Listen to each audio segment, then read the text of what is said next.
Thank you so much, everybody at Mendocino, First Five Mendocino. I'm Georgie Wisen-Vicent. I'm a play therapist. I am a play researcher, and some people call me a play expert, but I'm not going to get fussy about titles or anything. I want to talk to you today about the PlayStrong approach. We're all here to build resilience in our kids, our teenagers, our young adults, our families. How many of you are actually here because you have a kid in your life that you wanted to come and learn some more about? How many of you are professionals working with families that might be affected by trauma? Thank you all so much for being here today.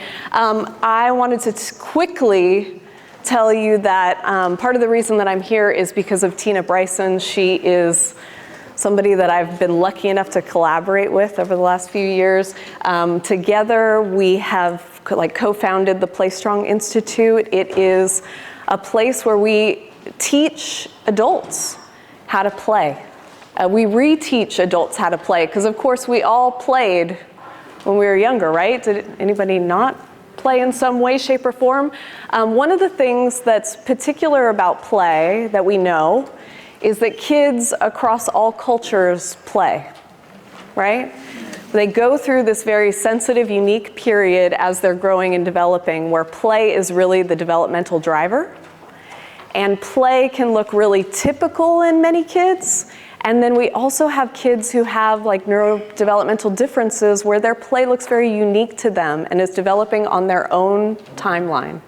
And so we work with all of those kids at the Center for Connection and the PlayStrong Institute. But the PlayStrong Institute is a very, it's just a really cool place where we get to celebrate the play that children are doing across whatever their culture or background. And so I want to say that there's no wrong way to play. I want to start out by just saying that. We should be encouraging kids to play independently. We should be encouraging kids to play with their peers and their siblings. We should be encouraging them to play at school as much as they possibly can. I think preschool teachers can't stop kids from playing, really. Are there any early childhood educators out there? Yes, so you all never stop playing, right? I also am a parent. I have a 9-year-old son, and so I play probably professionally. I play with kids with my clients 80% of my time, and then when you add in the time that my 9-year-old wants to play with me, I'm playing 150% of the time, basically. So I've spent a lot of hours of playing with kids, and I love play in whatever form it comes in. So I just wanted to say, I also work with parents and I teach caregivers how to play with their children. And if you've ever tried to do that, we know that some adults have had a lack of play, or were not encouraged to play. I've said play 50 times already as I've started the talk. They weren't, maybe they even have a play trauma themselves. And so for them to now be a caregiver, a parent, I'm standing too close to the thing, aren't I? And sort of be you want me to do what with my child? What is this supposed to do? I don't understand. I thought we were here because my child is struggling in school, or my child has, I'm seeing nodding heads over there, because my child has behaviors that we're concerned about, right? So why would you want me to play? Well, the PlayStrong Institute is really pioneering partnerships with lots of community agencies, mostly in the Los Angeles area for right now, which is where we're based. We're down in Pasadena, California. But we have come up with different ways, shapes, and forms to teach the grown-ups, really, how to help kids learn about their emotions and regulate their emotions and recover from difficult experiences using the power of play. And so that's what I'm going to be talking about with you today.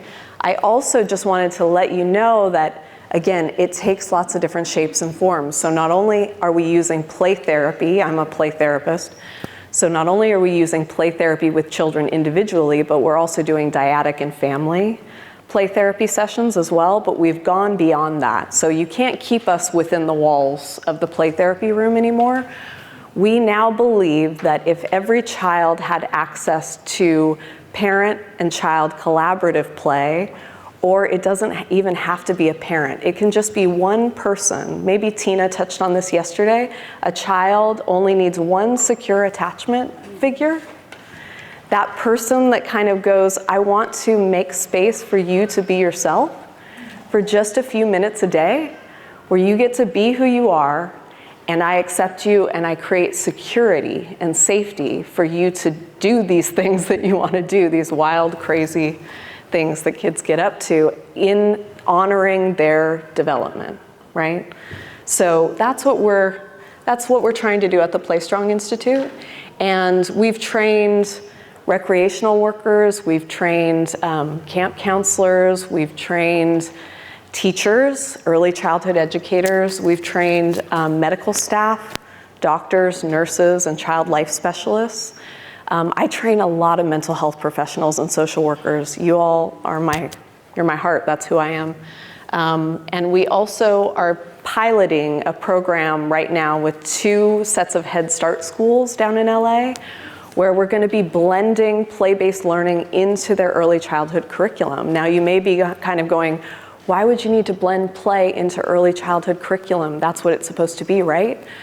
Well, California State is now rolling out like a lot more focus on transitional kindergarten, TK. And a lot of people don't really know how to do TK yet. And so they're wondering, does it need to be more push to academic, like kindergarten is supposed to be more push to academic?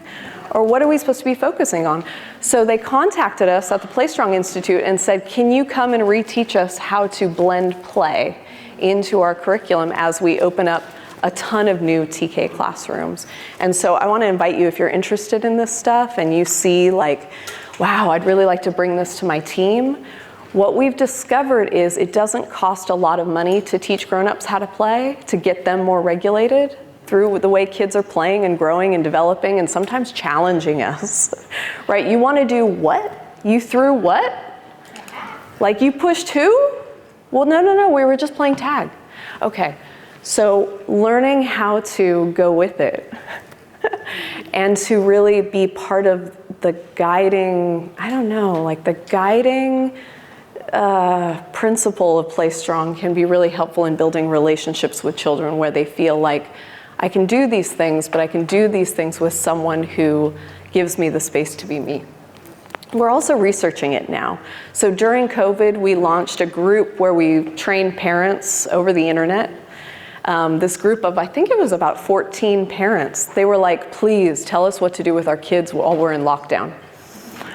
Yes, right? Everybody remember those days? It's like I'm trying to hold down a job and my 2-year-old is like pulling on my, shirt tails. We decided to study this to see what happens when you get a group of parents and caregivers together and teach them like, what do I do with all of the things that my kids are doing at home, but I don't even have the time and I don't even like playing with my kids, right? The biggest challenge to being who I am is that there's a lot of adults who, and I'm not going to make you raise your hands, but you can if you want to. Like if I were to ask you, when your child or when the kids that you work with ask you to play, how many of you sort of feel like, there's a sort of, okay. There's that feeling. It's hard to bring ourselves to want to get into that mood with our kids because we have so many other things pulling on our shirt tails, right? But what I'm really excited about sharing with you today is that play does develop the brain. I'm not going to get too much into the theory of all that because I really want to show you how it works. So that's the main point of what I'm doing today. The other thing that we like to teach is, why is it that kids driven by their playful brain behave the way that they do? Why are we seeing so much of this behavior? And when kids are more stressed, sorry, I skipped ahead too fast. When kids are more stressed, when they come from trauma history, when their families come from trauma background, we may notice that these kids are struggling more with the social emotional skills that we would like to be able to instill from a really young age, right? As early as we possibly can. But it's hard to know how to get in there when our kids are young and they're trying things faster than we can kind of keep up with them when they're really little. We also want to learn today how play can shift stress and anxiety and get to the root of some of this behavior that we're seeing more on the surface, as well as looking at some situations where you might want to use some of these strategies. And these are the things that we want to instill, right? The sort of goals of the PlayStrong Institute, what we're all trying to get at is stronger parent-child relationships, more safety and security between caregivers and children within families. We want to foster the seeds of empathy, not only for parents and their kids, but also kids being able to learn, I'm born with all this empathy, now what do I do with it? And we want to teach and facilitate through these playful strategies that playful parents can also become more mindful in their discipline. And I just showed you this study that we had done during the pandemic.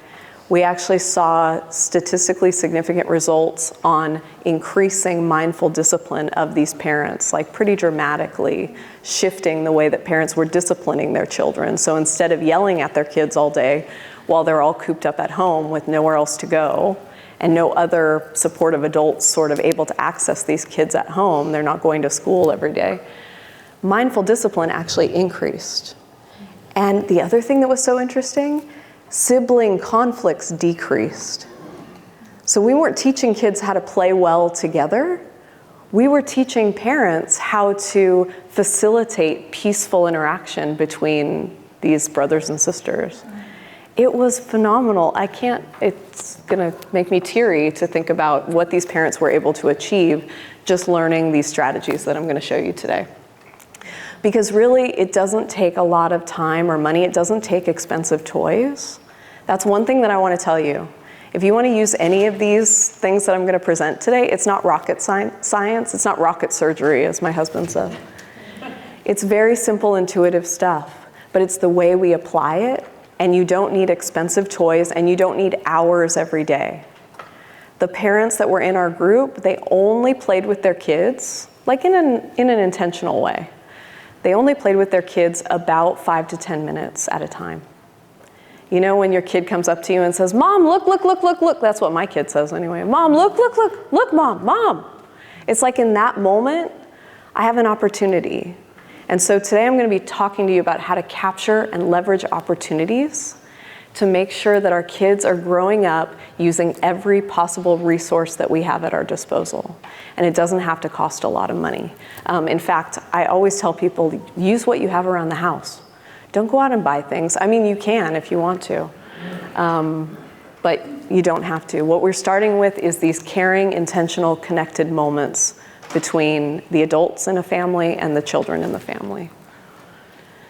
So what used to be stressful for kids, what used to kind of send kids like peak their anxiety or peak the stress that was underlying their behavior, we know that when kids have experienced trauma, a lot of times we can see it. We can see it very clearly, right? It's kind of unmistakable. And those are the kids that I work with as a play therapist.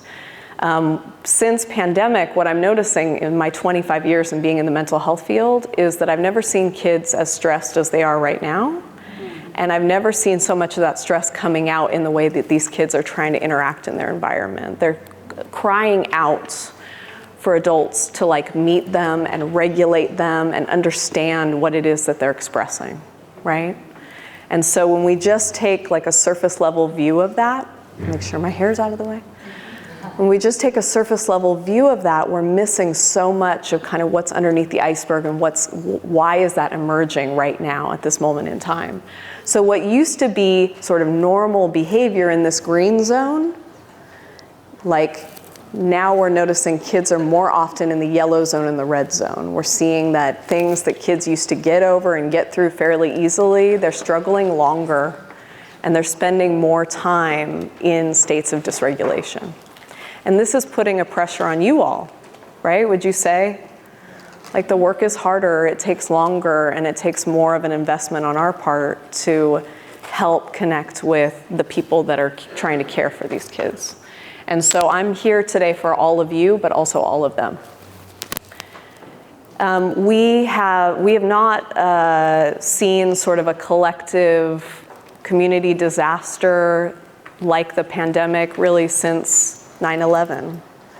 And we learned a lot as a national community, responding to the way that our people, our folks were impacted by this trauma, this whole trauma that we went through together. If you can remember where you were, some of you, you're a little younger and maybe it's sort of, you're hearing about it secondhand, but there were children that were impacted in New York City, and play therapists responded to that, that moment in time. And there were some really specific things that the play therapists did to help these kids, to meet these kids where they were at. And it was documented in some of the artwork that they did with the children, but also they provided play therapy sessions. So just to give you a sense of what play therapy is capable of, when kids experience a trauma like 9/11, they become really fixated on the imagery. That can be part of their right brain activation. The emotions, the sensations, the overall feelingness of what they're observing, what they're witnessing, and what they're collectively going through with everyone else, right? And there were some kids that were in ground zero that saw a lot of it unfolding as well, and thank goodness the play therapists were there to respond. But when we see trauma play, we think of repetitive, negative, hopeless, and even aggressive or violent play without solution, because what really happened was sort of it was a violent attack. Airplanes flew into the Twin Towers, right? So we saw kids, I'm gonna get a little bit close, but then I'm gonna move. We saw kids building towers. I'm gonna have to lift them like this. We saw kids building towers over and over again, and when they were kind of stuck in their trauma play, not only were they having traumatized symptoms, so trouble eating, trouble sleeping, remembering, intrusive recollection of what had happened. They can't get the imagery of these twin towers crumbling and falling in my head.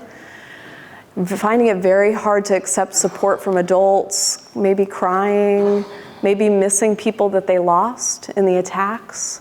Having a hard time functioning, maybe regress development, going back, with skills that they already had, not being able to make use of those skills. So they're building these towers, and when kids are stuck in trauma play, what do? They repeat it over and over again. You did a great hand motion there. They repeat it over and over again. So whatever they saw in the trauma, they do it over and over again, even in their play.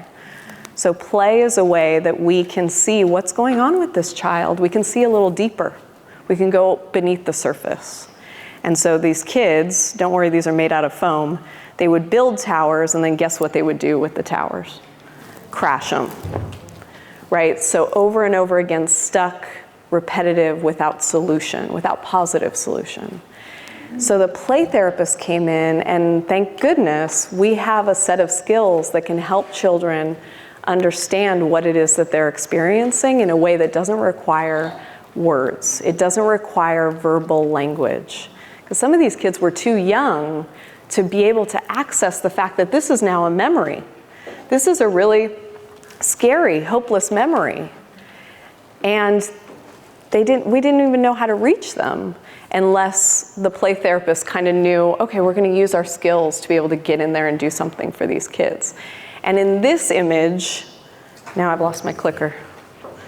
In this image, we see a couple of boys who decided they were driven, and this was true of all the kids that went through the play therapy after 9/11. They decided they were going to do something about it. They decided they were going to become the helpers. And so what they did was, they wanted in their artwork to rebuild the Twin Towers. This is a solution that can't even exist in real life, right? Towers were never rebuilt. It's a memorial now. But these two boys, Paul and Julian, this was profiled on PBS, they decided we're gonna draw the towers being rebuilt. And they also acknowledged their emotions. They had tears coming from the sky. They had a dog in the corner attacking the people responsible as they saw it.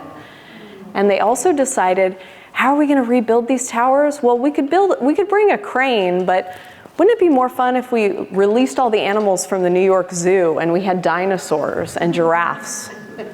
And they helped the cranes, and they put the bricks back, brick by brick, and they built their block towers back up. And guess what happened to these kids' trauma symptoms after they were able to find their own solution? One that could only be accessed in their imagination. Their trauma symptoms went away. Because they felt that they could tell their story and that they learned new skills to manage along the way. It wasn't that they just went, whoop, okay, I'm done. Trauma over. But they also were able to utilize these skills and bring them into their life. And they were able to make a recovery. I'm seeing some emotion out there. I feel emotional when I talk about it too. Because children, I love this quote from Lawrence Cohen, who wrote a book called Playful Parenting a number of years ago. Is anybody familiar with Larry Cohen? If you haven't seen his book, yeah, Tina mentioned Larry. Because as Larry Cohen says, children don't say, I had a hard day today, can I talk to you about it? They say, will you play with me? Children have, it's like biologically programmed into them to express themselves, to express things that can't, be made sense of in words. I mean, are we able to make sense of trauma in words all the time? We're not. It touches a place in us that goes beyond language. Luckily, children's play is their first language. Everybody knows that, right? Mm-hmm. Bruce Perry, who's an incredible, phenomenal trauma researcher and teacher, he says that children babble before they talk, they crawl before they walk. There's a reason for that, right? Their play, their desire, they see things on the table. I see kids in the back of the room as well. Their desire to reach for something is the reason that they're developing the way they are. Play is a motivator, play is the reward. So I don't want to say too much more about all this stuff because I want to get into the strategies, but what we've also discovered, thanks to the fact that I get to work with Tina, and that we've kind of merged two worlds. So one world is my background in child-centered play therapy, which is a evidence-based approach to utilizing play, incorporating playful activity into the therapeutic environment in mental health. But we've also kind of merged a lot of the insights that Tina was able to share with you yesterday from interpersonal neurobiology. And one of the things that Tina actually pointed out to me was that play works on all parts of the brain, and that play really helps us converge all parts of the brain because there's this really important area where it all connects, the MPFC, the medial prefrontal cortex. It's a part where it's just one synapse away from all the parts of the brain being connected. And this part of the brain, when we can get our kids integrated, it helps regulate the body and emotions. It can help teach kids good decision making, impulse control, empathy, flexibility. This is the higher level functions of the brain all coming together, right? Insight, overcoming fear, their executive functions, and even being able to make and think morally, doing the things that are morally right. Because I care about other people and I want them to be okay, just as okay as I am. We're really talking about building the brain through play. And that's what our focus is going to be today as well. So can we start? Can we get into it? Yes. Okay. I'm wondering if y'all are open to playing with me today. I'm going to be doing lots of different things. Yes, are you excited? Yeah. Okay. Okay, if you work with kids, you have to play, right? So let me kick some stuff out of the way here. I need one person to come up. I'm going to be talking about the first PlayStrong strategy. This is all PlayStrong strategy called Think Out Loud. And really, this is like oh my gosh, it's so simple, but it's like the most important thing we can do at the moment that children want to start to play with us. So has anybody ever played with a child where they're kind of thinking about what they want to do? They're like, and they're looking around, right? They're trying to find what they're going to use, and then all of a sudden they go, oh, that look. Have you seen that look? Where they go, oh, this. And they grab something and they're like, okay, I know exactly what I'm going to do with this. And they don't say any of it. Like they don't tell us like, oh, you'll never guess what I'm going to build. I mean, sometimes they do, but really This is more of a process of like feeling or sensing what they want to do. And they have that look like, oh my gosh, I had this great idea. And a lot of times we don't want them to do that thing, so let's just put that aside for just a second.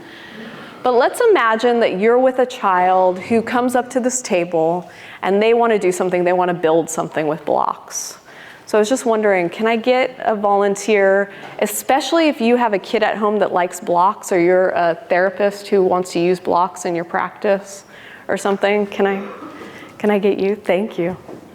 All right, so let's imagine that we're building something. And I'm building it, all right? And we've got this going on here. All right, can everybody see this? I can hold it up a little bit better than I am, but anyway, everybody can see that? All right, I just want to give you a chance. I'm going to get to you. But let's imagine that you're with a child and they go, oh, I know. And they position this car right here at the top of this structure. What do you think this is? A ramp or a road? It looks like a ramp or a road. Would anybody say anything different? Something else? Like a transporter? Like a transporter thing? Yeah, it could be a lot of things. And I know the early childhood educators are going to say, don't label a kid's play. Well, we're doing something different today, okay? What I want to do is I want to make this child really conscious of their thinking, all right? Because I want them to know what they're thinking about. Their ideas are important to me. And yes, early childhood educators, I know you're going to tell me, like, just sportscast it, just say you're building some kind of like, I don't know, you're putting the red block next to the pink block, right? We're supposed to be building like these preschool ready skills and things like that. Well, let's think more socially, emotionally, just for a second, because you can do lots of different things. You've got a lot of flexibility here. So my friend had just said, it looks like you're building a ramp. And I'm the kid and I go, oh, how did you know that? Can you read my mind? I've actually had kids say that to me when I think out loud for them. They're like, yes, I am building a ramp. Look what else I can do. Now they want to do more. They want to show me more, right? So friend, what if I build, sorry, I'm going to get close to the thing. All right. Oh, sorry, everybody. Okay. Sorry. Okay. All right, I'm getting out of the way. I changed it. What did I make now? Big giant. A super ramp, a big giant, what were you going to say? Mountain. A mountain of a ramp, right? And what's going to happen to the car if I push it? Can't wait, it's gonna crash. Can you come over and push it off? Let's see what happens. Okay, it fell down, but it was going to go down really fast, right? So what if my friend also uses the other blocks down at the bottom to build like a soft landing pad on the floor, actually? They go, no. I don't want it to crash. I want it to fall on a soft landing pad. So now they're thinking out loud with me. Everybody, I want you to know what this does for kids. Some people don't know this already, but what you need to know is that what we're talking about is we're really turning on all the parts of the brain from the bottom to the top. I don't know if Tina shared with you that, you know, when kids are born or when they're very, very young, they're really working from the downstairs brain. Yeah. Like the lowest parts of the brain where it's mostly impulse, automatic, like sort of what I think I should just go do. They don't really slow down to think like, oh, what would be the consequences of that? They're just doing, they're just trying. That's the way that they're born to do that.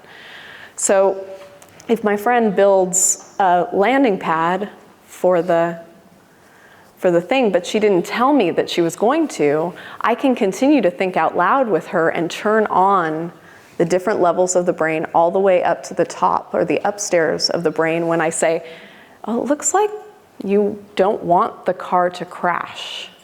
You want it to land on something soft, right? So then we send it down again and it lands on a softer landing pad, right? And then we see, thank you very much. And then we see what the child's response to that is, and then we keep going that way. And I want to, without activating too much of this, I want to thank you for being my assistant. There you go. Thank you. Thank you so much. So that's what we're doing today. If you volunteer, you get to take something home. Just a little bribe. It's just a little bribe. No big deal. No, thank you, honestly.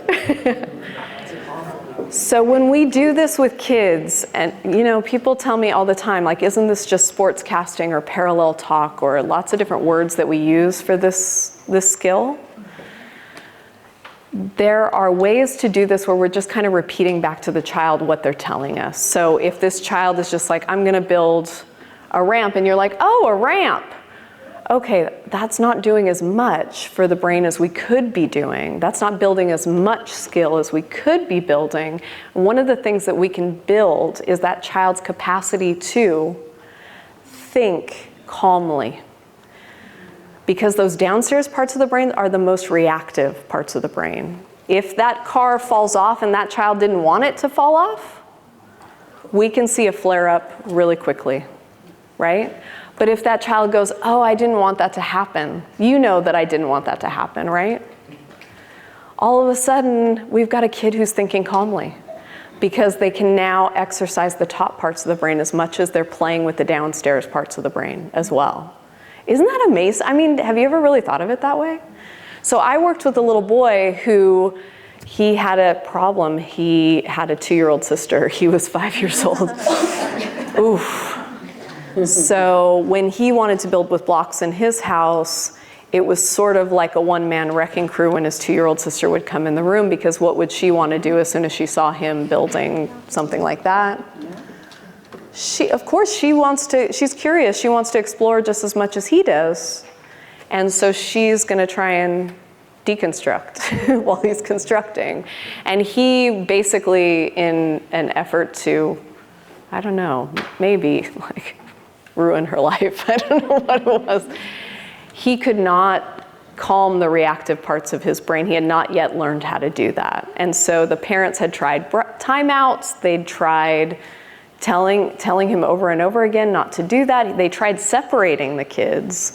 They tried almost like going into a full football tackle of him before he could get to her and things like that. And I said, why don't we try something else? I'm going to think out loud with him. And so he and I would play with blocks. His sister would be doing something else. I would start saying, it looks like you want to build a ramp. Yes. Oh, you're making it higher. It looks like you want the car to go faster.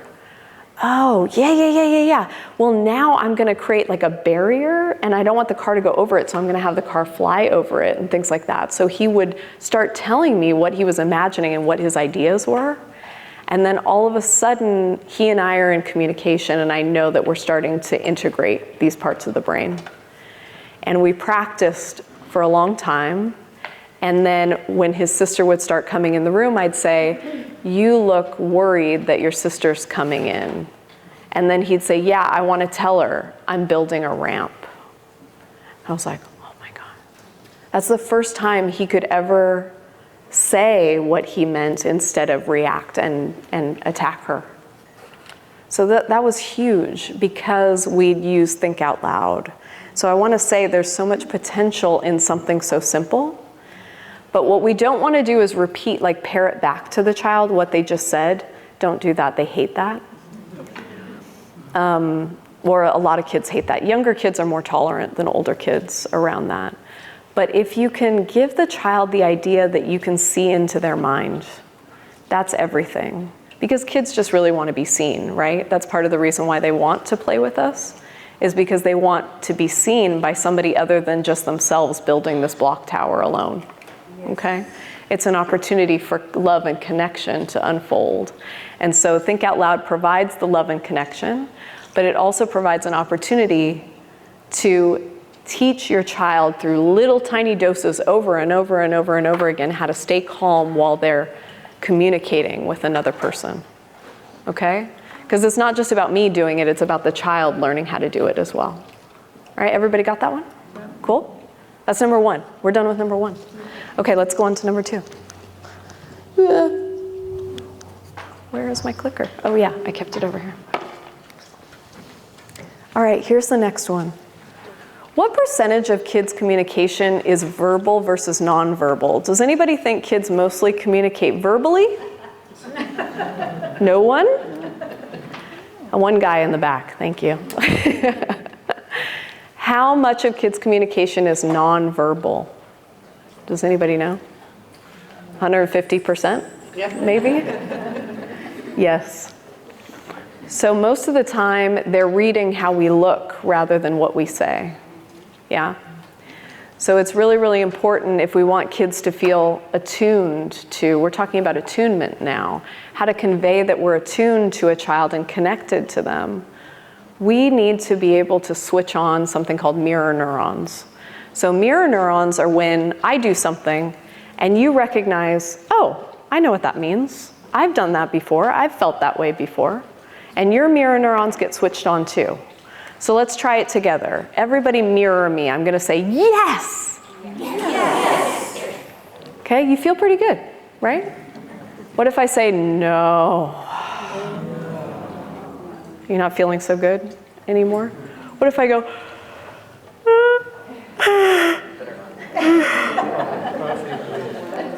yawning is so contagious. Don't fall asleep. I just needed you to mirror me for a second. All right, now we're mirroring each other, right? So making yourself a mirror is like, your mirror neurons are going to do this whether you want it to or not. Your mirror neurons are going to make you want to copy another person. Like if you're close to someone, you're going to want to sit kind of in the same way that they're sitting. You're going to want to almost maybe take a drink of your drink at the same time as them. It's contagious when we mirror each other. But something else really fascinating is happening when a child's mirror neurons are switched on and when yours are switched on at the same time. You're really understanding. Sorry, are you really tired now?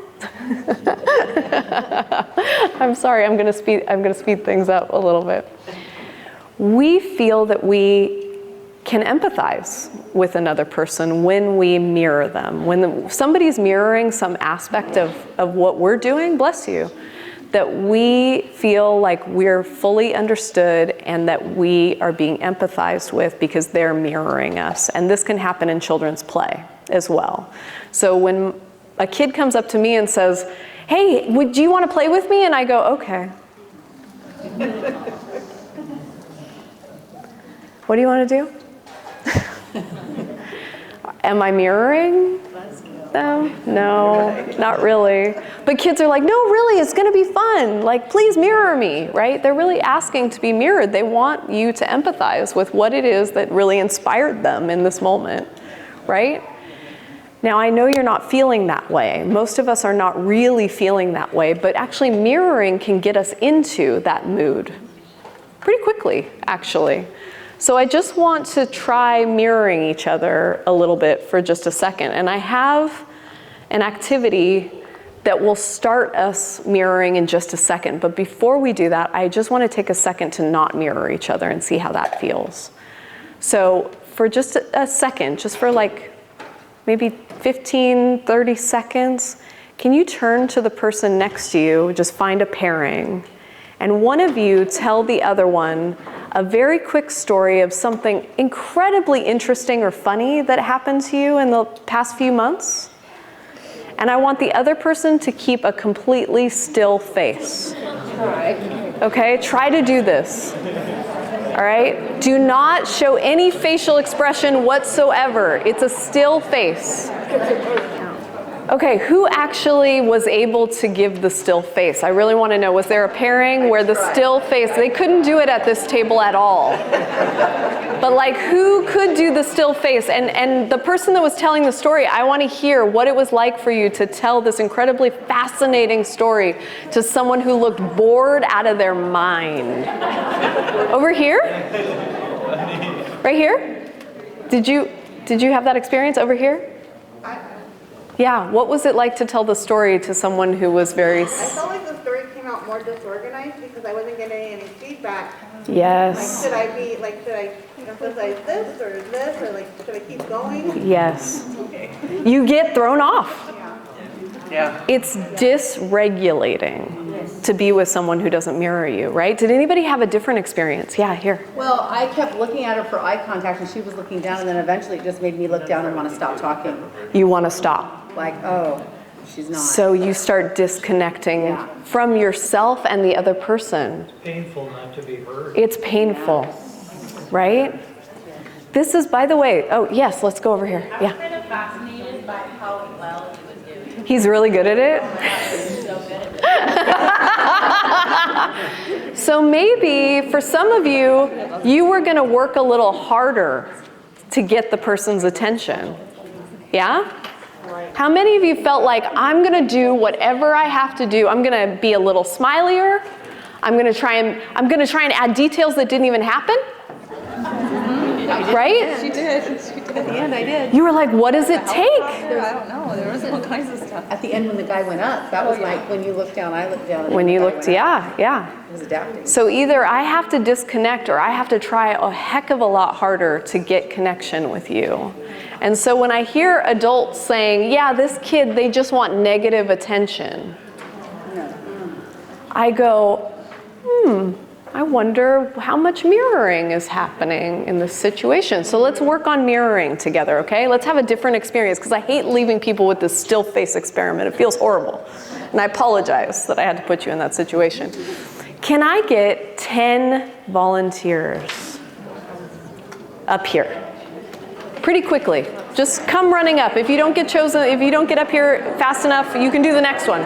Thank you, thank you. Just stand in a line. Thank you, everybody. Oh, thank you. I only have 10 prizes, so I don't know what I'm going to do. Okay. Do we have 10? 1, 2, 3, 4, 6, 7, 8, 9. We can take one more person. 10. One more person? Yes, thank you. Give them a round of applause already, just for volunteering. Thank you. All right. We're going to mirror each other. I'm going to pass you something that's invisible. I'm going to stand over here, away from the speaker. I'm going to pass you something that's invisible. You're going to take it and you're going to receive this gift as I've given it to you. So if I give you a little feather, you're going to receive the feather. You're going to transform it into something else. So you could transform it into an elephant if you want to. You're going to hand it to the person on your right. This is just for these folks up here, okay? And then everybody is going to transform it as we go down. This makes you mirror, basically. Okay, so I'm going to give you that feather. I'm going to go, okay? Then just receive it and transform it into something else and give it to the next person. I'm going to get out of the way. Transform it, and then receive it, yes, and then transform it. Oh, what in the world is that? Oh, whoa. Okay, now you got it. Okay, then change it a little, oh my gosh. Oh, it's so oof. Okay, wait. Oh. Okay.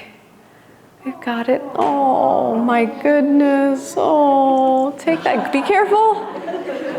Okay. And then we're gonna twist it and whoa. And then you transform it into something else. Oh. And you all receive it. Yes, thank you, everybody. Oh, don't leave yet. Okay. Thank you all so much. Can we just pass these down? Thank you. I'm giving you all like a Pop-It toy. Give me these ones. Hand them out. Thank you all so much. Let's give them some applause. Thank you. Can't do anything. I can't even clap my hands.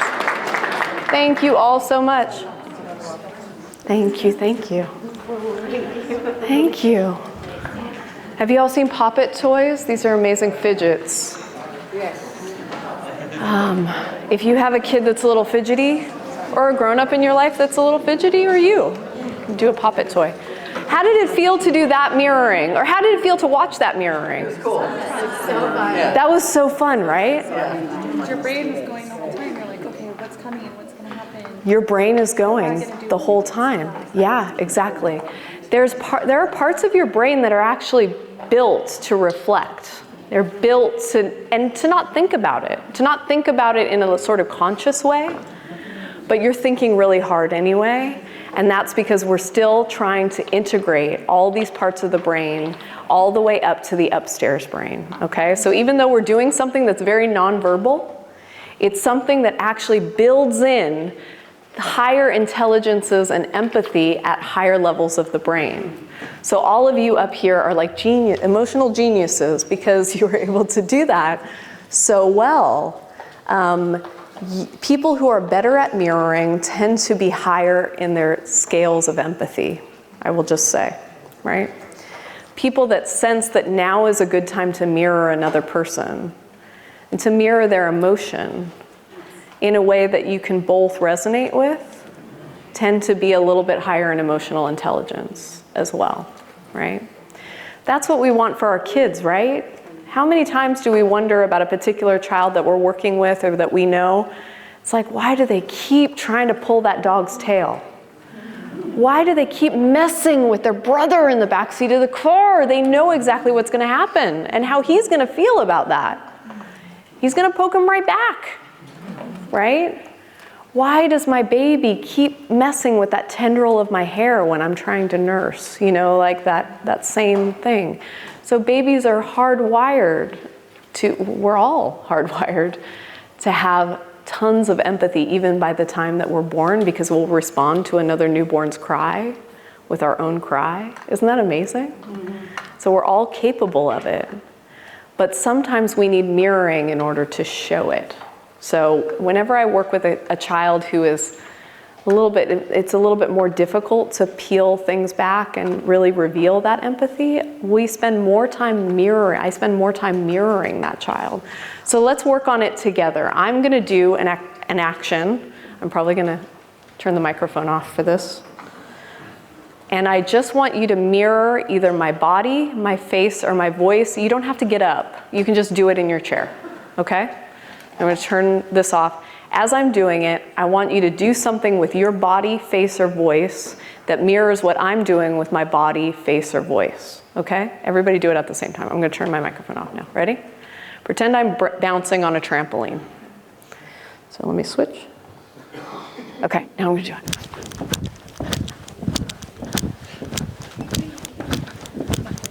Not everybody's doing it. Okay, good. So, how did some of you mirror? Did you want to mirror with your body? How many mirrored with your body? Yeah, sometimes we have preferences around these things. This is all right, by the way. How many mirrored with your face? What did you do with your face? Did you? Smiling. You bobbed, you smiled? Bob and smile, yeah. How many mirrored with your voice? Anybody? It's a little bit harder to mirror with your voice, but if you did something like woo, ooh, ooh, or boing, boing, boing, boing. This is mirroring, this is it. Make yourself a mirror, that's all you have to do. So just think about how could I add a little element of body, face, or voice in what I'm doing to what the child is doing. And more than anything else, kids will say to me, they will stop what we're doing. They'll be bouncing on a trampoline. And they will say, I don't know what you're doing, but it's good. You are fun to play with. And I think what they're saying is, you understand me on a felt level. Not just you're a good player, but like I truly feel seen in this moment, right? We're just talking about little doses of this, y'all. Yeah? What's the reason for not doing all three at once? That's really good, Megan, thank you. We don't want to mimic or copy kids. There's something that happens when you do the exact same thing as a child is doing that reminds them of their brother mimicking them in the back seat of the car. Kids use this tactic to torture each other because they know too much mirroring is annoying. So we want to mirror at a child's developmental level. Like if it's a 3-year-old bouncing on a trampoline, you can easily say boing, boing, boing, and they're going to eat it up all day long. But if they're 12, and by the way, all of these play strategies can be used with kids from birth to, I would say, middle school age, like 12 years old. Even if you think they're too cool to play with you anymore, they may still like to play with you in some way or another, all right? So I have had 12, 13-year-olds bouncing on the trampoline, and I'm not going to say boing, boing, boing. But I am going to say, oh my gosh, look at how high you can jump. I hope you don't fall off of that thing. Like I'm mirroring them with my voice. And even those older kids will say, this is like pretty cool. I hate to admit it, but it's pretty cool. So they never really get too old for that. And you can also use these skills with teenagers too, but they have to look a little bit different because a lot of the mirroring that they're getting is now through, older peers and social media and things like that. So it's a little bit more complex once you get a little bit older. Anyway, those are the first two. All right, as we start mirroring, it starts to become really obvious that emotions are happening. And we have more and more opportunities to be able to develop a relationship with this child where it's safe for them to not only have emotions, but to express them. Because one of the worries that people have is that if I start playing with this child, and I know that play is important for emotional expression, you can be using play for expression. You can be using play for emotional, I would say TLC or first aid. Like if your child goes through something scary or mildly traumatic, let's say they have like a little choking incident. Anybody know a child who's choked or gagged on a little bit of food? Usually there's a lot of people in an audience who have had that, where we're using play responsively, okay, to explore emotions that they may feel a little nervous or a little scared to really touch. And then we can also use play preventatively to teach skills that kids wouldn't ordinarily have as many opportunities to practice, because it's almost like using play helps us gear up for the big event.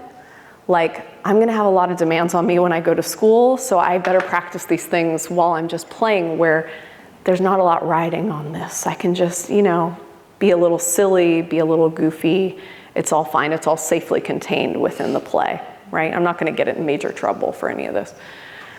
So when we bring emotions to life, what we're really giving kids an opportunity to do is express themselves through their play so that they can then learn about their emotions. This is an extra, especially important skill for kids who struggle with emotion regulation.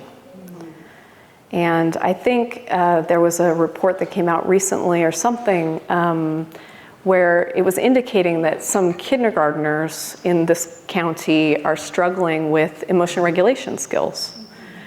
And so sometimes it can be hard to find those places, those moments in time where we can really grab these kids and teach them the emotion skills that we want to teach. And so we want to instill in kids that we can tolerate and deal with our emotions no matter what they are, and we can express them safely. So we need to bring emotions to life in order to do that. And so one thing that I wanted to illustrate with this little guy is a little spider puppet. The way that you interpret an event determines how you feel about it. Right? So if I show you a spider and you think about real life spiders, the way that you think about them determines how you feel about the spider. So if I tell my niece that's a bitey spider, guess what she's going to do? Okay, I'm not going over there. No, I don't want to see that, that sort of thing. So one of the ways that we can use play is to inoculate kids sometimes against emotions that feel too big or too unbearable to feel. Because that's what's really happening, right? They are being told, don't do that thing that tells us that they're feeling that feeling, let's say. So come on, don't run away, the spider's fine. It's a pretty spider, right? Those things don't really match up in the mind of the child. So we want to validate their emotional experience as much as possible, as much as we possibly can do. So we might, for example, does anybody have a child who, I just want to illustrate this with something else. We're not thinking about spiders anymore. Like, let that go. Does anybody have a child who might like this tea set? Right here? Would you have a tea party with me if you want it? I'll come over to you. So we've got cute little teapot here. Here we go, is your teapot. And then could you then decide what you want to do with the tea party? Like, what kind of tea party do you want to have? What kind of tea would you like? Oh, let's see. Now I'm curious. We have Earl Grey or Orange Pekoe. Earl Grey or Orange Pekoe. Now I'm very curious. I think I'm feeling adventurous. I'd like to try something new. Maybe the Orange Pekoe, please.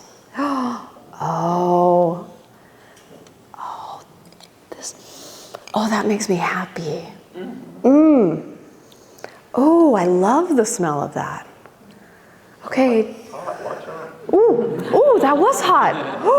Oh, that surprised me, right? How many emotions did I just reflect in 10 seconds?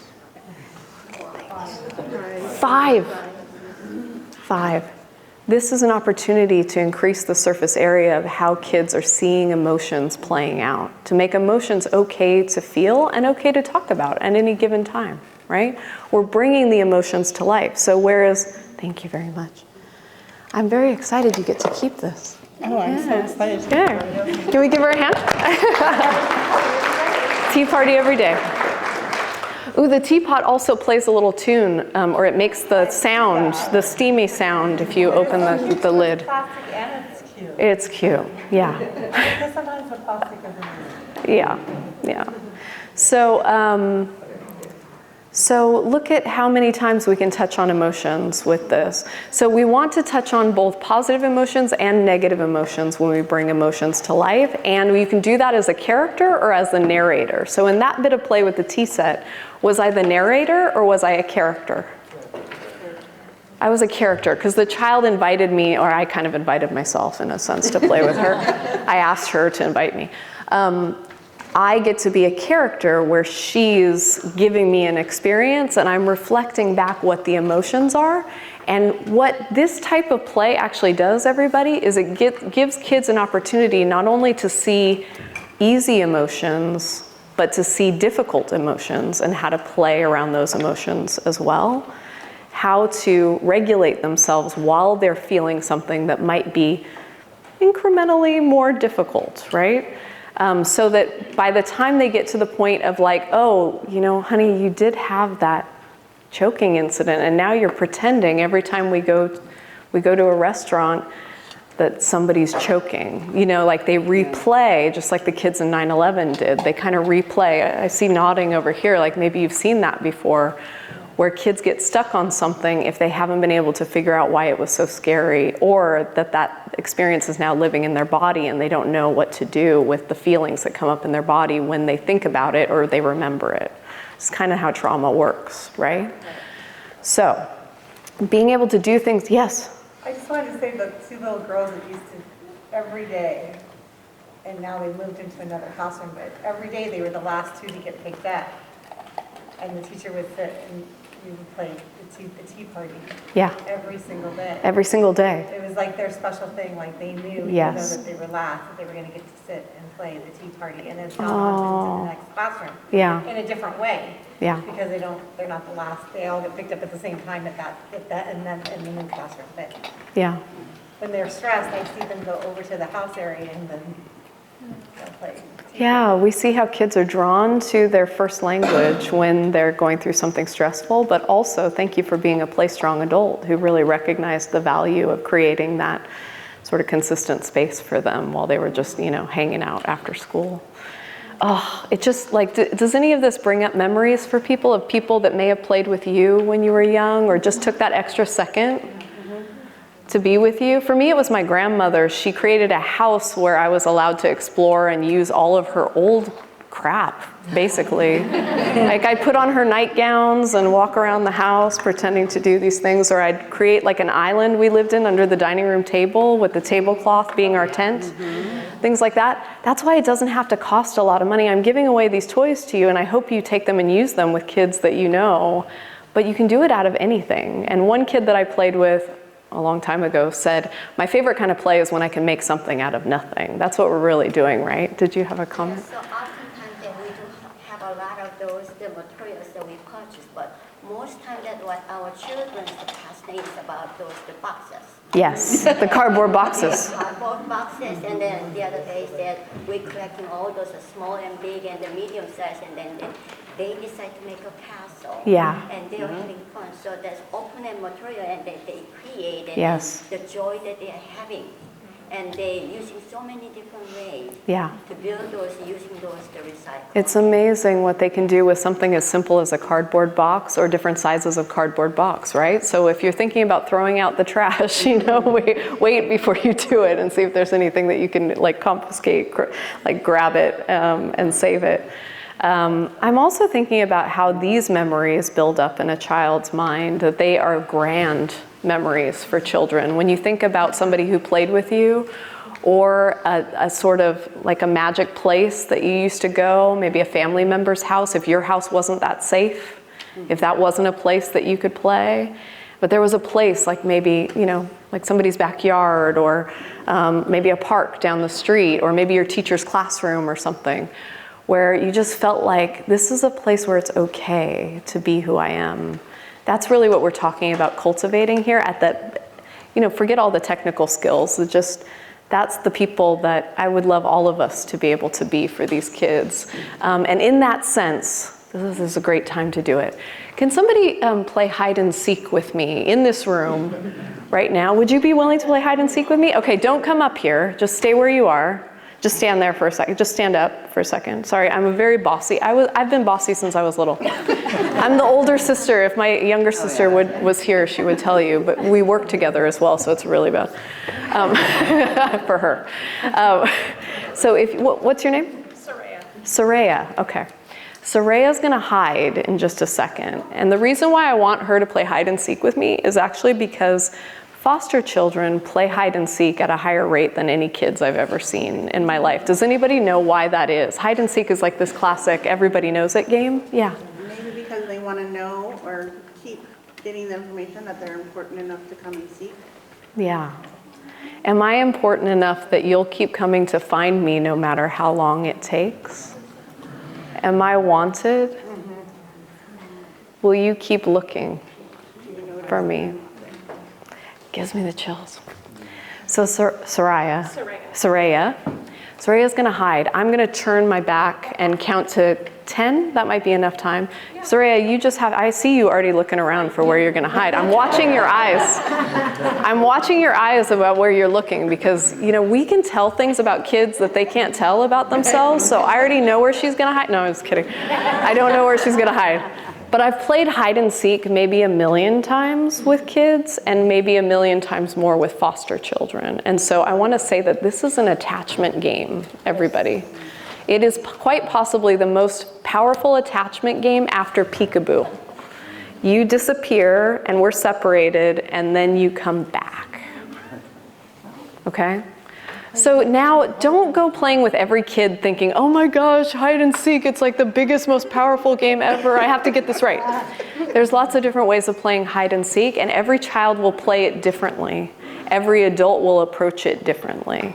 But this is the way we play it in PlayStrong. And I just want to show you, because it's about bringing emotions to life as much as it is about helping this child feel safe in the space. So Soraya, I'm going to count to 10. Okay, nobody tell me where she's going to hide. Ready? 1, 2, 3, 4, 5, 6, 7, 8, 9, 10. All right, Soraya, I know you're out there somewhere, and I'm coming looking for you. So notice the way I'm using my voice, okay? We've already learned about thinking out loud, so I'm thinking out loud. We've already learned make yourself a mirror. I want to mirror what a safe voice sounds like. Not a scary voice, not a I'm going to come in to get you kind of thing. But I know you're here somewhere, and I can't wait to find you. I'm noticing some of you are smiling like lunatics at me because of the voice that I'm using. You have these cheesy grins on your face like, I can't wait for you to find Soraya. I know where she is and you're gonna find her. Okay. So I'm looking for Soraya. I wonder if she's over here. Now what I do is I make it extremely predictable, because what are some of our foster children? They have lacked some predictability in life, right? So if I could just make it seem like, okay, Soraya, I'm gonna look for you in 3 different places. The first place, oh, do I see a little foot over here? I'm looking under the table over on the left side of the room, Soraya. I'm looking over here and, Soraya's not under the table where I see those little feet. Must have been somebody else's feet. All right, so I'm looking around a room, right? So imagine me in my play therapy room, or you in your office, or you with your child at home. And I'm going, oh, there's some trash cans back here in the back of the room. I'm looking in the back of the room to see, and there are obvious places, like no one's hiding behind these trash cans, nobody's hiding in these trash cans. I'm choosing 2 really silly places, right? Could she be behind the trash cans? Oh no, she's not behind the trash cans. Well, I'm not gonna stop looking. I'm not gonna give up looking. Okay, now I'm gonna need a hint. Is anybody gonna give me a little hint? I'm cold. Well, she went really far. Am I getting warmer? Warmer? Warmer? What was she wearing? I can't remember. Over here? Okay, now I have an idea of where she is, okay? But I'm not gonna sneak up on her and I'm not gonna scare her. I'm gonna let her know that I'm coming. Soraya, I'm getting closer to the catering tables. I'm getting closer and I'm looking back. Oh, I see there's some food on the table. I see that there's some cups on the table. And I see, what is this big black? No, she couldn't be behind there. There's no way she could be behind there, could she? But she is. And then I wait, everybody, I wait. Yes, you can clap, go ahead. So come on out. So then I wait to see how she comes out, because this is a very crucial reunion moment, everybody, okay? So I wait to see how she comes out. Did she come bursting out like, here I am? No, she came out really slow. What was happening? I was waiting. You were just waiting. Listening too. Okay, so you were listening, and how were you feeling as I was looking for you and then as I was getting closer? It reminds me of playing with my niece and my nephew. It's their favorite game right now. Okay. So like, I do exactly what you did. Good. And they'll just like pop out of nowhere to try to scare me. Okay, so they want to scare you. Yes. They Yes. think it's funny. But that's not how you play hide and seek. Her nieces and nephews will pop out, niece, nephew, they'll pop out and say like, surprise! And that's great. If the child that you're with does that and they're like, surprise, then you go, oh, I'm so surprised to find you. You're gonna mirror that back, right? Mirror whatever they're giving you. You're bringing their emotions to life, right? But sorry, you wanna, we can walk back together. So you've got something to say. Yeah. What if they're just like, you don't see me? You don't see me. No, I'm invisible. Yeah. Like, And then you go, oh, I thought I found you, but I guess I have to keep looking, wait. And then I would even go over, like if it was you, I'd even go over and I'd be like, well, I thought you were right here. And I pretend to be like, I can't see you. Where are you? And I go around you like that because I can't see you. So that's telling me you want me to be close, but you don't want me to find you yet. You want to be invisible to me. So Soraya, I want to give you, got something special. Wait, where is it? Oh man, there's that feedback again. Soraya, I've got a glow-in-the-dark blanket that's perfect for playing hide and seek. Thank you. Thank you for being my partner. Thank you, Soraya. All right. Oops, I'm bringing the house down. Okay. So what did you notice? We're bringing emotions to life because part of what I'm doing is mirroring. I might even say, I can't wait to find you. I'm looking everywhere for you. I want to know where you are. And then I'm waiting to see how she comes out of the hiding place. So she said she was just waiting and maybe feeling a little bit of anticipation or a little bit of nervousness or something. I don't know. Anticipation, definitely. I was also trying to listen too. Listen out to where I was? Yeah. So it's almost like a homing beacon. Like these kids are like waiting for you and they're feeling things in their bodies. Like they might be feeling like, I wish she would just come faster, you know, like I'm impatient. Or maybe they're feeling like, I hope she never finds me. I'm gonna go hours and she's never gonna find me. And she's gonna start to get actually a little bit really worried and things like that. So know that when the child is the hider, they are feeling a lot in their bodies. This is a regulation game because we know that it's gonna have a happy ending. Well, we hope that it's gonna have a happy ending. Although some of the traumatized kids I've worked with, hide and seek does not end in a happy way. It ends in a scary way a lot of times because it brings up some of those memories of maybe unpleasantness, fear that they had in real life, and a lack of resolution around those things. And we can use hide and seek to help resolve some of that stuff. So Soraya, thank you very much for doing that. I want to get on to our next one. So when we start letting emotions fly everywhere, we need some limits. Am I telling you that you should just let kids do whatever they want? That wouldn't be physically or emotionally safe for the child or for you. So we do need to have some limits around the play, and I call this set playtime parameters. And this is actually a regulation-based skill as well. For an adult to be able to provide the child with calm limits when they need it is really important. And we do that in 3 steps. So we take care of each other, ourselves, and the environment. Those are like 3 basic rules that we follow. If the child is about to do something that they're not allowed to do, I'm not gonna do anything to anyone, don't worry, that's not the reason I'm over here.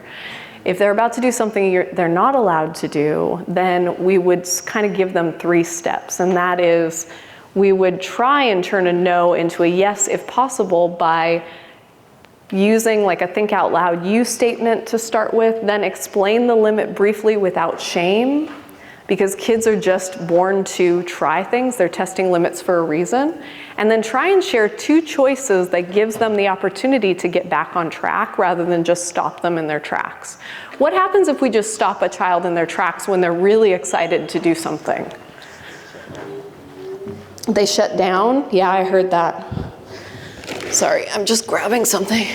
Okay, I'm not gonna shoot anybody with this, don't worry. Let's say I really want to shoot you with the squirt gun. Anybody feeling a little worried? Why? So your child has a squirt gun. I'm not pointing it at anyone. I just want to walk around. Anybody want to get squirt, though? Would anybody be willing to get squirted? You would. Okay. Squirt me. I'm going to go over here. Bring it on. Okay. So will you stand up with me?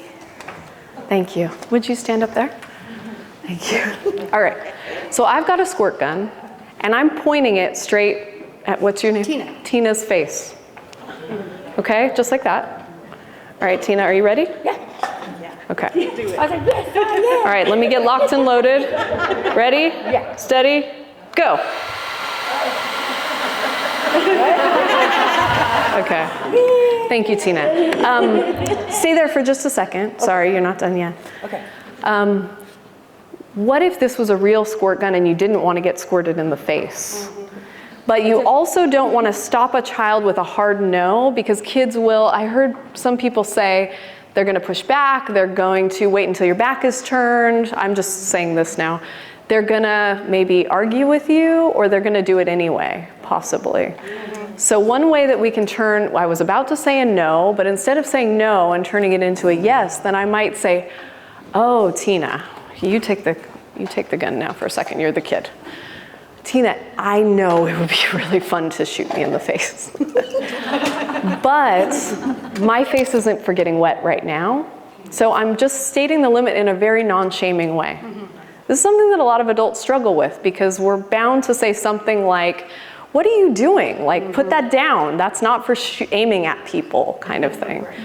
But what I want to do is let Tina know I'm with you. I'm like, this is a race car that's going like 60 miles an hour, and I want to come up alongside and make her feel like we're on the same team, so I can teach you to regulate your own emotions and slow down and think about what you're doing so you can make a good choice before you shoot me. So I might come up close, and I might even put my hand gently on and point it away from me. And I might say, you know, my face isn't for getting wet right now if this was a squirt gun, but I'm actually okay if you want to aim at, you could aim at this target over here, and you could hit these, or I could put a hand out like this. Right. And you could shoot at my hand instead of my face. And then she'd go for that. And what happened, and you can keep that, by the way. Thank you, Tina. Tina gets the bubble gun. Anybody want bubbles? Thank you, Tina. So actually what I've just achieved is to help children learn more self-control from within. They've just had an opportunity to try things out for themselves in a way that's acceptable to both of us. And I think sometimes we get really kind of activated by these things happening. Can I check on the time? How much time do I have? 10 minutes. Oh, okay, I've got a lot to do. All right, I need one more volunteer. I want to test this out one more time. We're going to try it together. Can I get a volunteer who really likes water beads, Orbeez, has kids at home that love water beads? Back there? Do you want to come up? Okay, this is like Galen, our speaker for after lunch. Gonna do this. Oh my goodness. All right, thank you so much. All right.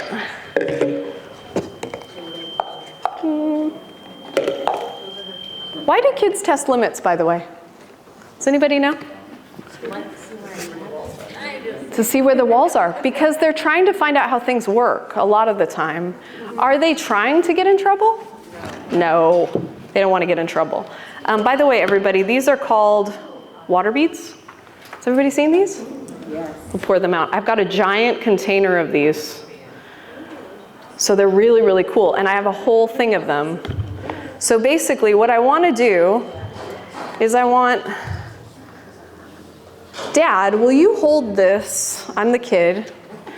Will you hold this right here? Sure. And I'm going to pour them in. Okay, but oh my gosh. You're a big guy, so. I can I'm gonna stand up here, and I'm gonna pour him from up here. Okay. Right? Is he gonna let me do this? In this room with this carpeting? I hope not. It's not my carpet, so I'm not worried about it. What if he can't let me do this right now? So I have this brilliant idea. I want to do it really, really bad. Please let me do it. How can he maybe set a limit, being more like I'm a race car, he's gonna guide me into just a brief pit stop. Right. He's the pit crew, instead of stopping me and making me feel bad maybe for what my idea was. He could say, how about we take this bucket containing the others and set it underneath. Yes, let's do that. So I get down and I'm like, yes, now he's on my team. I want to do this together. And then I pour. Whoop. Don't worry, I'll clean them up later. They still spill sometimes. Perfect. I'm just going to pour them gently out. Thank you so much. Yes. Yes. Okay. So I've got all these water beads. Would you like to take these home? Home? Home. He's like, no. Would anybody like to take these home? I would. Okay. Can I have? Can you have some? Well, can my daughter play with them until they take them home? Is that okay? Oh, what a deal. There you go. Because we can't take them. Do you want these as well? Yes, thank you. Not these. Okay. Thank you so much, Galen. That was awesome. All right. So that's one way of sort of guiding behavior into a safe lane when kids are about to get a little out of control in their play. There's another way to do it as well. And this is probably all I'm going to have time for. We'll probably finish up kind of on this one This one's really fun. So this one's dialing intensity up and down, and I'll switch my slides over. See, you can't stop them. That's exactly what I want, by the way. I want people to play with this stuff. These bubble guns are amazing. They are very clean, and they shoot bubbles a mile a minute, and they're awesome. Like, to stop my 9-year-old from playing with that before today was like the hardest thing in the world, but I used the limit setting technique, the playtime parameters with him. I also use this technique. So we're building emotion regulation as we're helping kids learn to watch themselves, observe how they're feeling, and notice what they want to do, okay? So we're really building in a lot more impulse control, frustration tolerance, executive functioning. All of these things are happening at the same time, while we're also monitoring the child's nervous system. So everybody knows the nervous system is the communication, carrying connections between the brain and the body, right? Basically goes from the brain all the way out to the ends of your limbs, goes to all your internal organs, and comes back up again, right? So our kids who have been activated by trauma, difficulty, adversity, challenge that has been overwhelming their ability to cope, they basically spend a lot more time in the red and the blue zones, where we see fluctuating nervous system responding to higher levels of arousal over smaller triggers, right? Would everybody say that? So they might end up in fight or flight, into a fight or flight mode, or they might end up in a freeze mode, kind of slower, more withdrawn, more shut down, quieter, depending on what's happening in the environment. So play can be a really important way to help the child begin to observe and notice what's happening in their nervous system as they're engaging in something as simple as a sword fight. So usually in my playroom, I don't have squirt guns and stuff. I don't have a lot of guns in my playroom because it can be, a trauma reminder sometimes. So I use these pool noodles as play swords. Okay? Ooh. So what's happening when we start doing a sword fight is that intensity can go up really, really fast. Okay? We're introducing more aggressive play. So kids are going to start to do battle with you in ways that we want to keep them safe, and they know that they're safe because it's just pretend. But their bodies are now reliving something that feels quite a lot like a real fight to them, actually, right?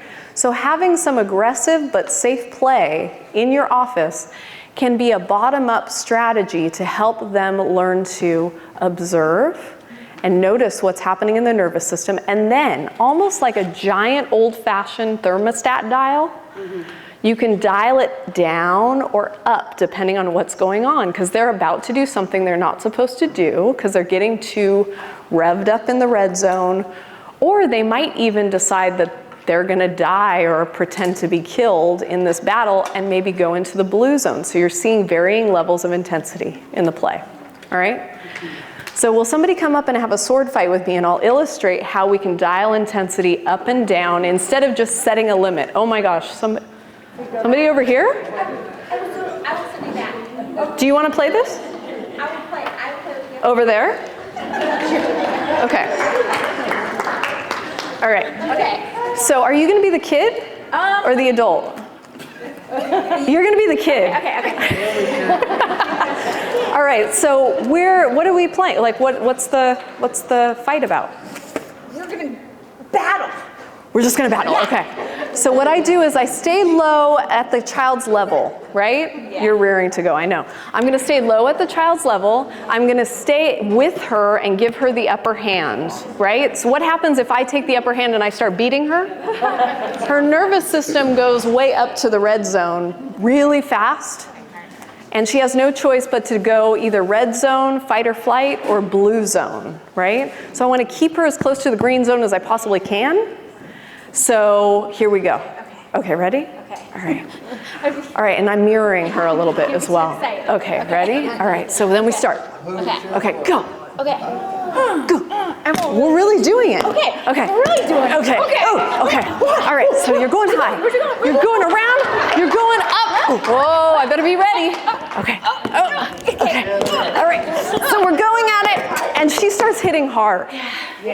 Right? Because the kids that we work with, thank you, can't do what she just did, which is, I have to regulate myself, right? They're going to go harder and harder and harder and harder until you go, okay, now this isn't feeling safe for either one of our bodies. And so what I might do to dial the intensity down is, one thing I could do is I could lead her into, with where I go with my sword, I could lead her into like a target. So I could be like, oh, I bet you can't get me over here. I bet you can't get me over here. So now I'm guiding where her nervous system goes, because we're turning it up and down like a dial now, right? I'm never going to advance on her in a way that makes her feel like, oh my gosh, she's really going to hurt me like the people in the past hurt me, okay? I'm always going to make her feel like, oh my gosh, you are really good at this. You know what I mean? Like, you're a strong fighter.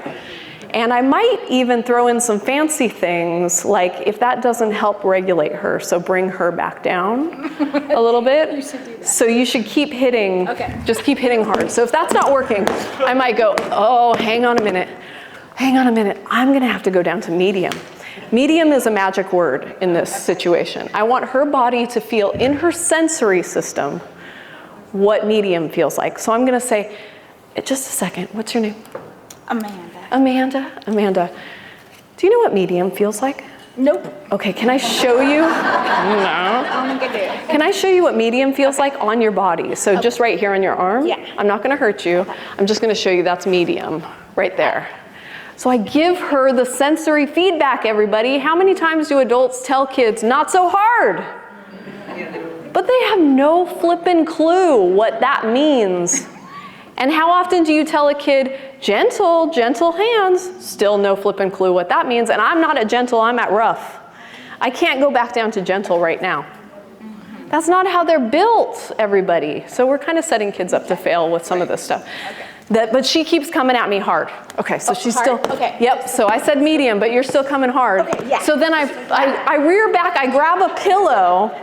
I rear back, I know it's hilarious, isn't it? I grab a pillow off the sofa. I give myself a shield. I've got a shield now. Okay. And I'm like, oh, you're so fierce, I'm gonna need a shield. So now I'm drawing her in with the pillow. I've dialed intensity down enough, 3 different ways. She's still coming hard, so go ahead, Amanda. Oh, she's going, oh my gosh, oh my God. What did you say we were playing again? Did you say pirates? Battle. Oh, it's a battle, so I'm a knight, and I'm backed up against the castle, and I might fall in the moat. Oh my gosh, Amanda, I'm gonna fall in the moat. If you keep pushing me back, I'm gonna fall in the moat. So I create a story. You want me to fall in the moat? Okay, do it. Okay, she wants me to fall in the moat. So now I'm in the moat. Okay, I'll do it on my feet. I'll do it on my, okay. I've dropped my sword. I'm the vulnerable one now, but I'm in the moat. Can she keep coming at me? No, I'm gonna save you. She can't keep coming at me. She has to decide what to do now because we've infused it with narrative, okay? So now I brought her down to this level, and she can go, I'm gonna save you, I'm gonna have you drown, I'm gonna bring you back out, we start over, you're alive again. Yeah. Because that's how kids are so amazing, right? Yeah. So Amanda, what do you want to do? I will save you. You'll save me. Yeah. Okay, how are you gonna save me? I'm in the water. Okay, then she's pulling me out. You okay? You okay? Oh my gosh. Whoa, you're so strong. You are so strong. Look at her face.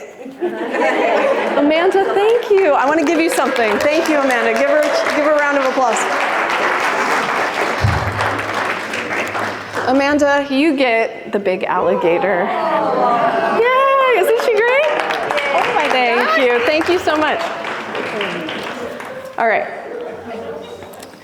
What did we just do? We gave, am I out of time? Megan. All right, I want you to all have as much of your lunch as you possibly can have, but we're having so much fun, aren't we? Right?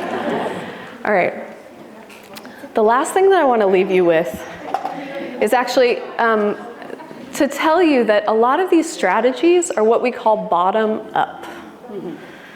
Bottom-up strategies are sometimes hard for adults to understand because we spend so much of our time telling kids what to do or providing them with structure from the top down. And sometimes we need to reach into a child's heart and heal their trauma from another direction. Because that's really where things are stored. It's stored in the deepest parts of the brain and different parts of the body. And so play, I'm out of breath now. That's how bottom up this has been. Play really enables us to get in there in a way that nothing else will. And so I invite you, if you've enjoyed this today, this is really just scratching the surface of what we do in PlayStrong. And I think that we've sent out some information, or maybe is Megan here? We've put it in a packet for you that we have an entire course in play therapy that's online and self-paced that you can come and study with us. Yes. And do it in a way that's convenient for you. And it's 150 hours of training for a very, very reasonable price. In fact, we've discounted it almost by half for those of you who came today. As a big thank you for coming. And yes, thank you. The other thing that we can do is we can come to your organization and train your people just like this, so that you can use more bottom-up strategies to help kids to really get to the heart of where the trauma might be stored and help them release some of this and not overlook the story, not change the story all the way, but to maybe create new memories that can then become part of the ongoing story for these children. And they are also going to feel pretty amazing after you're done too, right? So thank you all so much. This has been such an honor to be with you. Thank you.